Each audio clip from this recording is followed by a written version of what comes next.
परत करायचं आहे ना, आजकाल पूर्ण करू साहेब आपण घ्या, यांची पण बाहेर घ्या, याची पण बाहेर घ्या. पाऊस लवकर आला म्हणून पाणी भरलाय. 5 वर्ष होत आहे. बायकांना भडकू नका, मदत करा त्यांना. आपण सरकारकडे जा आणि पंचनाम्यासाठी पैसे आणा. आम्ही जसं गेलोय गेले काही वर्ष प्रत्येक पावसाळ्यामध्ये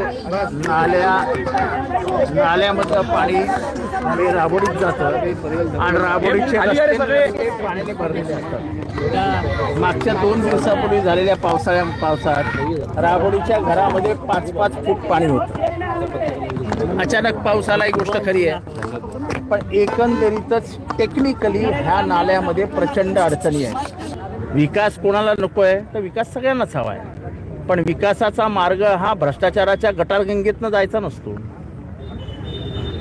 जर पाणी तुंबतंय तर तुंबतंय, त्याचा मार्ग काय काढायचा तो काढावा, त्या मार्गाला कोणाचा विरोध नाही आहे. पण जर पाणी तुंबणार असेल, लोकांच्या घरात जाणार असेल, जर गटाराची लेवल आणि नाल्याच्या लेवलमध्ये अंतर येणार असेल, तर मग इथे बघतोय कोण आहे इथला इंजिनियर?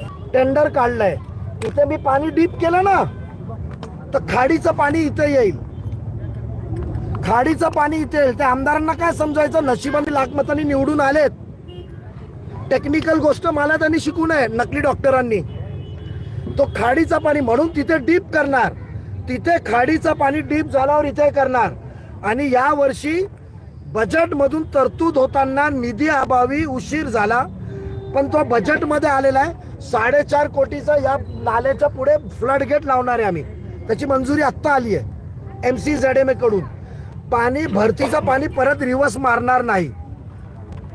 हे फक्त या पट्ट्यात पाणी आला, मला मान्य आहे, त्याची मी दिलगिरी व्यक्त केली.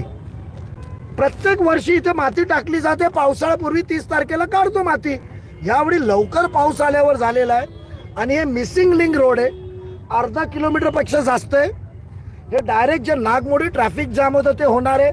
18 मीटरचा जो प्लान सँक्शन होणार आहे क्लस्टरचा, तो आवाडांना इथे इंटरेस्ट काय का पुढे क्लस्टरचा बिल्डर जे येईल, टेंडर येईल, ठेकेदार येईल, त्याच्याकडून टक्केवारी मला भेटली पाहिजे. म्हणून 4 लोकांना गोळा करून ते नागरिक जे आले होते, महिला मान्य करतो, मी त्याची दिलगिरी व्यक्त केली आहे.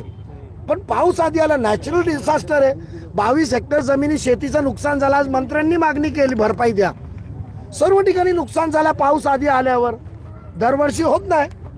त्यांनी फक्त सांगावं का मागच्या पावसाळ्यात 1 जून नंतर पाणी भरलं होता का या नाल्यामुळे ठराविक घरात.